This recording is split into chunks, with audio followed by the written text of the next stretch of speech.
Vamos ver agora as mentiras que o MBL tá contando para não apoiar a PEC pelo fim da escala 6 por 1. Sou contra a escala 6 por 1. Acredito que atrapalha a saúde mental da classe trabalhadora, atrapalha o lazer de quem trabalha 6 dias por semana e também atrapalha você que quer aumentar a sua produtividade com algum curso profissionalizante. Eu sou contra a escala 6 por 1. Mas a solução para isso é a PEC que está tramitando no Congresso Nacional? Com certeza. Claro que não, né? Claro que não. O problema da produtividade do nosso país. O problema é a produtividade. A cada 2 ou 4 anos. O trabalhador não é produtivo o suficiente. Tem uma série de erros. Além de proibir a escala 6 por 1, ele obriga a escala 4 por 3. Se você quiser trabalhar... Vamos lá, galera. Vamos explicar para os políticos o que é uma PEC. A PEC, ela ainda precisa tramitar e ser debatida no Congresso e no Senado para que ela seja votada. Então, e essas assinaturas que estão sendo colhidas pela deputada Erika Hilton e pelo Rick Azevedo, elas são para esse projeto começar a ser debatido no Congresso. Nenhum projeto é aprovado e a votação final é igual ao texto original. Foi assim com vários projetos desse país, assim como a reforma trabalhista do Michel Temer. Mas, quando é para tirar os direitos dos trabalhadores, eles se juntam todos. MBL, bolsonarismo, imprensa, Globo News, todo mundo se junta. Agora, quando é para defender os direitos dos trabalhadores, eles procuram um monte de erro. Vamos continuar vendo os outros argumentos dele aí, né? Trabalhar, por exemplo, 5 por 2 está proibido. Não está proibido, né? Se não bastasse, tem erro de matemática. Erro de matemática? Isso diz que você pode trabalhar no máximo 4 dias por semana. 8 horas nesses dias. Só que 4 vezes 8 dá 32. E no texto ela coloca 36. Outro erro. Ah, entendi. Então, por que 4 vezes 8 é 32 e não 36? Logo, o trabalhador não merece mais um dia de folga. Claro, errou uma conta de matemática, não merece folgar. É isso. Tá certo, MBL. Da deputada socialista, ela coloca a mudança como PEC. Não tinha necessidade, poderia ser um mero projeto de lei. Quando se coloca como PEC, não tinha? Ainda mais demorado. Se você tem uma assinatura, 2 turnos na Câmara dos Deputados, depois 2 turnos no Senado Federal, depois se tiver alteração, volta pra Câmara dos Deputados, mais 2 turnos, se tiver alguma alteração, vai pro Senado Federal, depois vai pro veto ou sanção da presidência da República. Caramba, tá com medo dos ritos, tá com medo da sociedade debater a escala trabalhista, tá com medo, de discussão pública, tá com medo de ser cobrado pelos seus eleitores, Caramba, preferia que fosse passado tudo rapidinho, sem ninguém comentar nada, né? Sem o trabalhador se dar conta de que ele pode exigir direitos melhores. Realmente seria muito mais fácil para você, né? Que defende os interesses do patrão. Tudo mais demorado, não tinha necessidade. Poderia ser um projeto de lei. Não tinha necessidade. Tivesse lido a Comissão Brasileira e o da Câmara. Além dos erros objetivos... Ela que não leu, né? O cara não sabe nem o que é uma PEC. Não é com uma canetada que nós vamos acabar com a escala 6 por 1. Não é.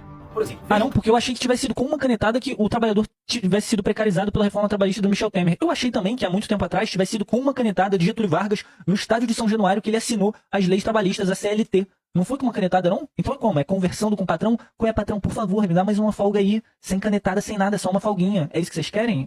Caso do salário mínimo. Lula decretou R$ 1.400 na linha de salário mínimo. Você realmente gostaria que ele decretasse R$ 10.000 de salário mínimo, não é? Só que isso causaria... então ele tá comparando o trabalhador poder ter um dia a mais de folga com aumentar o salário mínimo para R$ 10.000. Ótima comparação, MBL. Esse aí entende de economia, hein? Esse aí entende. Honestíssimo.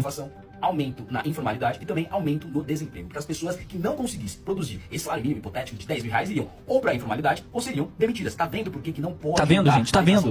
Na base da canetada? Tá vendo, gente? Para o brasileiro ganhar mais e trabalhar menos, precisa aumentar a sua produtividade. E hoje, qual é o nível do Brasil aqui? 125ª posição. Então o trabalhador brasileiro, ele não é muito produtivo, ele é preguiçoso, né? Isso que você tá falando? Tá chamando o trabalhador brasileiro de preguiçoso? Então não merece mais folga. Se ralasse mais... Aí sim poderia ter uma folga a mais, mas como vocês são preguiçosos... São o ranking mundial de produtividade para o trabalhador, atrás de Guatemala, Colômbia, Peru. Agora dá uma olhada nesse gráfico aqui. Um trabalhador americano consegue ter a produtividade de 4 trabalhadores brasileiros. Aí não tem jeito, gente. A gente vai... Aí não tem jeito. A gente vai trabalhar muito. A solução não é canetado. Aí não tem jeito. O brasileiro é mais incompetente, mais preguiçoso do que o americano. Aí não tem jeito, né, gente? Desculpa.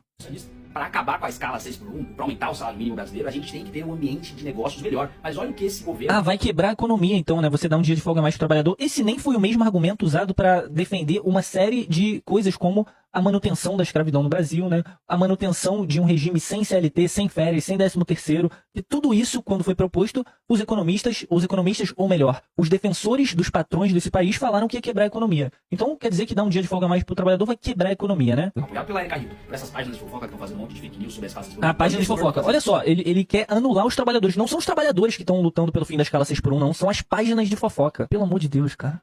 Recorde de mais de R$ 1 trilhão no rombo fiscal. Ainda assim, tem alguns loucos que investem o dinheiro no Brasil. Só que esses loucos estão diminuindo e tirando o seu dinheiro. Em 2024, o Brasil deve ter uma fuga recorde de capital. Aí não dá. Quem não Aí não dá. O que importa é o investidor internacional. O que importa não é o trabalhador, não. É o investidor gringo. Esse que importa, pô. É bom que eles deixam bem claro quem eles defendem, né? E quem eles não estão nem aí. Falando sobre os problemas da legislação trabalhista brasileira e dizendo que com a aprovação da PEC das domésticas, a vida de todas as domésticas ia melhorar. Você se lembra disso? Um papinho muito parecido com a balela de agora, não é mesmo? E os resultados, tenho certeza que serão iguais. 10 anos após a aprovação da PEC das domésticas, o número de informais brasileiros cresceu.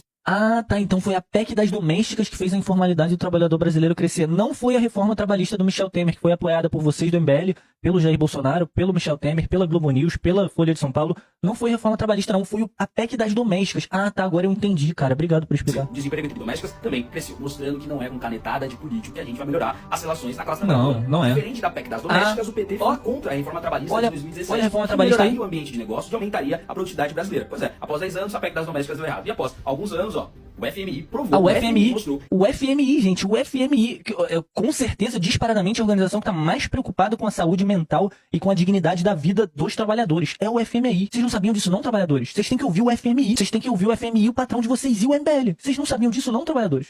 Que a reforma trabalhista aumentou a produtividade dos brasileiros. A reforma trabalhista foi um sucesso. Sim, deu os 10 anos da PEC das domésticas. O que aumentou a precarização no Brasil foi a PEC das domésticas. A reforma trabalhista foi um sucesso. Escutem o FMI. O PT foi contra e a Erika Hilton também foi contra. Como você sabe, eu não estou lá em Brasília. Eu sou deputado estadual aqui em São Paulo. E eu luto para aumentar a produtividade da classe trabalhadora brasileira. Cadê sua luta? O mais econômico da Assembleia, segundo a Jovem Pan, e tem vários projetos para melhorar a produtividade do paulista. Por exemplo, o programa Jovem Capitalista, aprovado aqui Jovem Capitalista pelo governador, que coloca educação financeira nas nossas escolas. Sabe quem foi contra? O PSOL da Erika Hilton. Também aprovei um projeto que coloca as aulas de programação e de robótica na sala de aula. Sabe quem foi contra? O PT e o PSOL de Erika Hilton. Além de tudo... É muito bom ter aula de programação e robótica, mas sabe quem pode aprender programação e robótica? É quem tem mais de uma folga por semana. Quem tem uma folga por semana não pode aprender porra nenhuma, porque não sobra tempo. Não sobra tempo de se capacitar. Então, ao invés de fazer esse discursinho besta para defender o patrão e o empresário brasileiro, por que você não defende um projeto pela melhoria da qualidade de vida do trabalhador? Por que você não defende um projeto pelo fim da escala 6x1? Porque falar da boca para fora é fácil. Agora, apoiar o projeto que é bom, nada. E eles estão contando um monte de mentira,